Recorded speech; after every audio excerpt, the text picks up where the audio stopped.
안녕하세요 구독자 여러분. 오늘은 거듭 제곱에 대해서 공부해 보려고 합니다. 초등학교 2학년 때 덧셈을 곱셈으로 나타내는 방법을 배웠습니다. 2 더하기 2 더하기 2 더하기 2 2를 4번 더하는 것은 2 곱하기 4로 나타낼 수 있죠. 7 더하기 7 더하기 7 더하기 7 더하기 7 7을 5번 더하는 것은 간단하게 나타내면 7 곱하기 5가 됩니다. 이렇게 많은 수도 할 수 있습니다. 3을 50번 더하게 되면 3 곱하기 50으로 나타낼 수가 있죠. 이처럼 수학은 복잡한 것을 간단하게 나타내는 마술을 부린답니다. 그럼 2 곱하기 2 곱하기 2 곱하기 2 곱하기 2 곱하기 2 2를 6번 곱한 것을 간단하게 표현할 수 있는 방법은 없을까요? 반복해서 더하는 것을 간단하게 곱셈으로 나타내듯이 여러 번 곱하는 것도 간단하게 나타낼 수 있습니다. 그것이 바로 거듭 제곱입니다. 거듭 제곱에서 중요한 것은 어떤 숫자를 몇 번 곱할 것인가 입니다. 2를 6번 곱한다고 생각해 봅시다. 여기서 중요한 것은 2와 6이죠. 2를 6번 곱한다. 이렇게 거듭 제곱으로 나타냅니다. 또 다른 경우를 보면 9를 5번 곱한다고 생각해 봅시다. 여기서 중요한 것은 9와 5가 되겠죠. 9를 5번 곱한다. 이렇게 나타낼 수 있습니다. 이것이 바로 거듭 제곱이라는 것인데요. 이때 빨간 글씨는 미치고 파란 글씨는 지수라는 이름을 가지고 있습니다. 밑과 지수를 이용해서 거듭 제곱을 나타내는 거죠. 거듭 제곱을 읽을 때는 2의 6제곱, 9의 5제곱 이와 같이 읽습니다. 지금까지 같은 수를 여러 번 곱한 것을 거듭 제곱으로 나타내는 방법을 알아봤는데요. 만약에 여러분이 가게에 가서 2의 10제곱만큼 빵을 달려고 하면 그 가게 점원은 알아들을 수가 없겠죠. 그래서 우리가 알 수 있는 값으로 고쳐주어야 합니다. 거듭 제곱은 수를 편리하게 나타내는 방법입니다. 그 방법으로 나타낸 수가 얼마인지 알아보려면 어떻게 하면 될까요? 직접 계산을 해야 합니다. 그럼 직접 계산하는 방법을 한번 알아보도록 하죠. 2의 6제곱, 2의 6제곱이라는 것은 2를 6번 곱하라는 뜻입니다. 이것을 직접 계산해 보면 2 곱하기 2는 4가 되고요. 4에다 2를 다시 곱하면 8이 됩니다.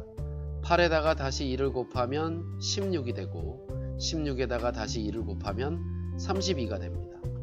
32에다 다시 2를 곱하면 64가 되겠죠.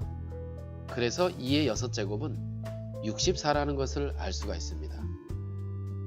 일일이 계산하는 건 좀 귀찮으니까 이런 방법을 할 수도 있습니다.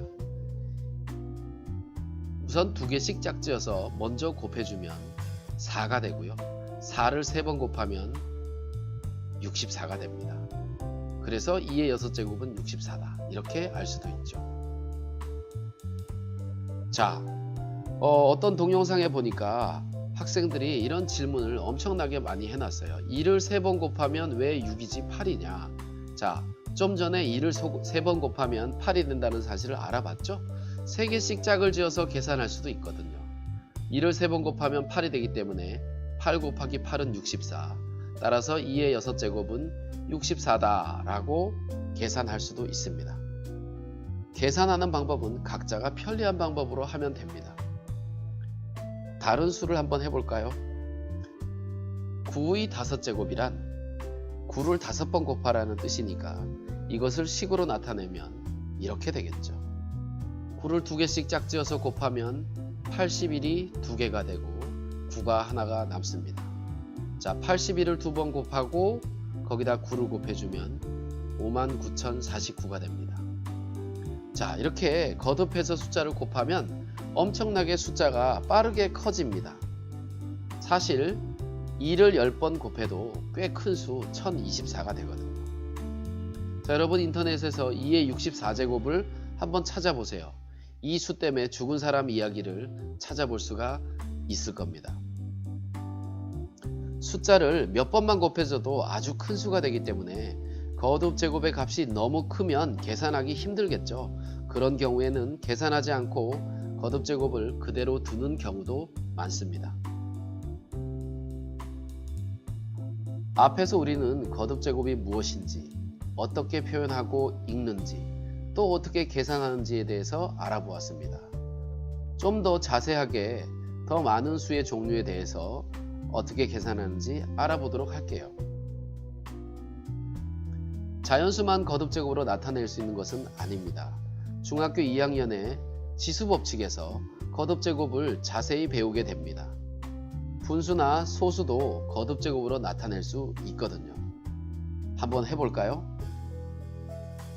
3분의 1의 세제곱의 값은 3분의 1을 3번 곱한다는 뜻이기 때문에 분모끼리 분자끼리 계산해주면 27분의 1이라는 값을 얻을 수가 있습니다. 0.4의 5제곱도 마찬가지입니다.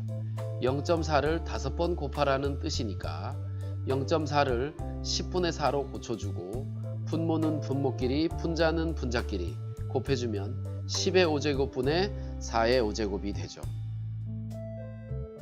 자, 그래서 이것을 계산해보면 10만 분의 1024가 됩니다. 그것은 소수로 나타내면 0.01024로 나타낼 수가 있습니다. 아주 작은 숫자죠. 참, 그리고 이런 경우도 있습니다. 2를 곱하다가 중간에 5로 바뀌어서 곱하다가 다시 7을 곱하는 식으로 나타내져 있군요. 처음에 거듭 제곱으로 나타낼 때 중요한 것이 뭐라고 했죠? 기억나나요? 어떤 수를 몇 번 곱할 것인가, 그죠? 이것이 중요하다고 했습니다. 자, 위에 있는 내용을 보면 곱하는 수는 2와 5와 7이고 각각을 곱하는 횟수는 2는 3번, 5는 4번, 7은 2번입니다. 따라서 2와 5와 7은 밑으로 나타내고 3과 4와 2는 각각의 지수로 나타내서 쓰면 되겠죠. 이렇게 나타내면 됩니다. 중간에 곱하기 기호는 꼭 적어야 합니다. 자, 오늘 우리는 거듭 제곱에 대해서 공부해 봤습니다. 거듭 제곱을 계산하면 숫자가 엄청나게 커지잖아요. 알수록 어려워질 것 같은 거듭 제곱과 관련된 심화 문제 3문제를 뽑아 보았습니다. 1번과 2번은 거듭 제곱과 관련된 문제이고요. 3번은 그냥 2문제가 좀 아쉬워서 한 문제 더 넣어 봤습니다. 커뮤니티에 이 문제들에 대한 질문을 하고 직접 풀어보고 풀이 방법을 더 연구하고 그 질문이나 방법을 다른 구독자들과 공유하면 재밌을 것 같습니다. 동영상에 대한 응원이나 관심을 댓글과 좋아요, 그리고 싫어요도 표현해 줄 수 있죠. 자, 이렇게 표현해 주시면 즐거운 마음으로 동영상을 계속 만들어 갈 수 있을 것 같습니다. 감사합니다.